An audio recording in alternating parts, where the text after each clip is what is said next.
Thank you, Max. And yes, as protests continue in Cairo, efforts to write a new constitution for Egypt are finishing up. With texting and driving becoming such a national safety issue, Lieutenant Vance and the state police want you to put your phone down and keep your eyes on the road.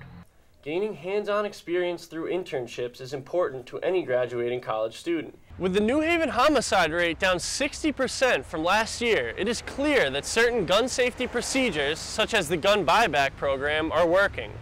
Finally, in more news about North Korea, leader Kim Jong-un is not, and I repeat not, the sexiest man alive for 2012.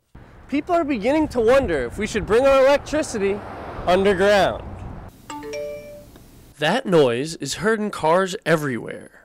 Texting and driving has become one of the major safety worries across the country. In Connecticut, laws have been passed to completely ban drivers from using a cell phone to call or to text. But for some people, such as Nicole Carrasco, the laws are not enough to stop her from responding to texts or sending her own.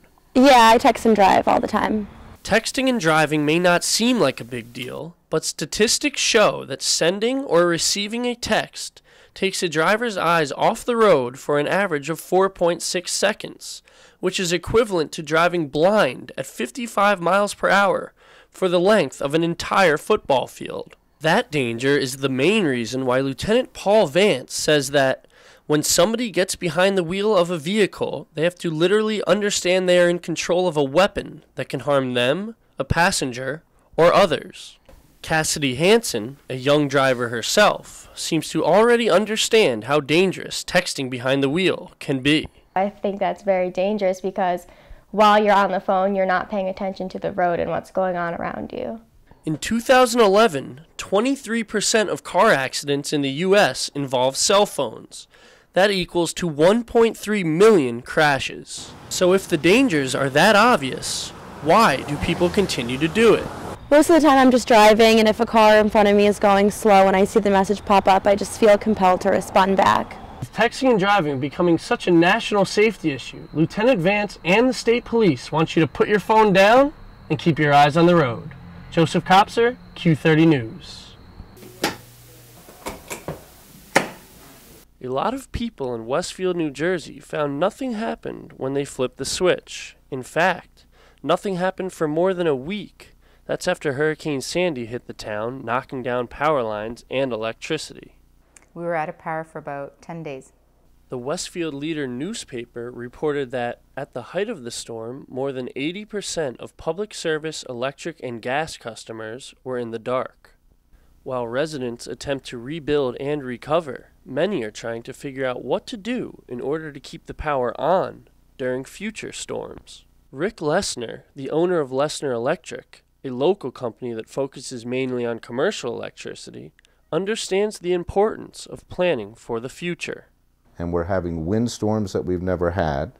We've had water now go where it never went before, and the impact electrically is catastrophic. Weather factors like those have many citizens questioning our current ways of providing electricity. Because of recent storms like Hurricane Irene and Hurricane Sandy, people are beginning to wonder if we should bring our electricity underground. Last year, the utility public service in our area lost approximately 1,000 poles, and for this storm, the utility lost approximately 2,700 poles. So there's going to be a lot of investigation and determination should cables be aerial. Former New Jersey Governor Tom Kean seems to agree. In a statement, he says that, regarding plans for the future, the key may be to incorporate the latest design practices and technologies into our buildings and communities. However, according to the New Jersey Board of Public Utilities, burying power lines would cost billions of dollars and would involve ripping up most roads and front lawns. That number is on top of the billions of dollars the state is already looking for to rebuild buildings and homes.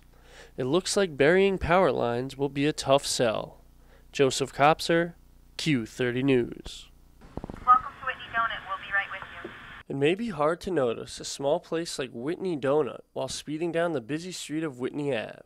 But most of those who have taken the time to stop in have later become frequent faces. I've been going to Whitney Donuts since they were down the street about over 25 years ago. After relocating to their current spot over 25 years ago, the most frequent faces have been the self-proclaimed Dinosaur Club. We have a dinosaur club that meets here twice a day, and I happen to be the president. But what exactly does this Dinosaur Club consist of? Why not ask the president himself? We have about 15 people that come in here. We call the dinosaurs, and it's almost like our bar, you know. We come in and have coffee. But it is not just the Dinosaur Club that has decided to make the donut shop a home away from home. Whitney Donut has slowly turned into one of the most beloved eateries in Hamden. So what is the main reason why? The daughter of the owner, Julie Demetropoulos, has her own explanation. We're just different from the regular, we're not a chain. If you want something special, we'll make it for you. We know all our customers, we're well known in town, people know us. The feeling of comfort is contagious as soon as you step foot into the shop. The bar seating and colorful walls gives you an old school vibe. This is like Cheers. And although they may be well known for their breakfast treats, Jack Calloy, a member of the Dinosaur Club, has found a favorite on the menu that has nothing to do with donuts. My favorite thing on the menu is the yogurt parfaits. They're outstanding. Whitney Donut has been able to form a great relationship with their customers over their 31 years in business. And whether it's the Dinosaur Club coming in day after day, or if it's just someone new, the sentiment is usually the same. This place is special. For JRN 291, I'm Joe Kopser.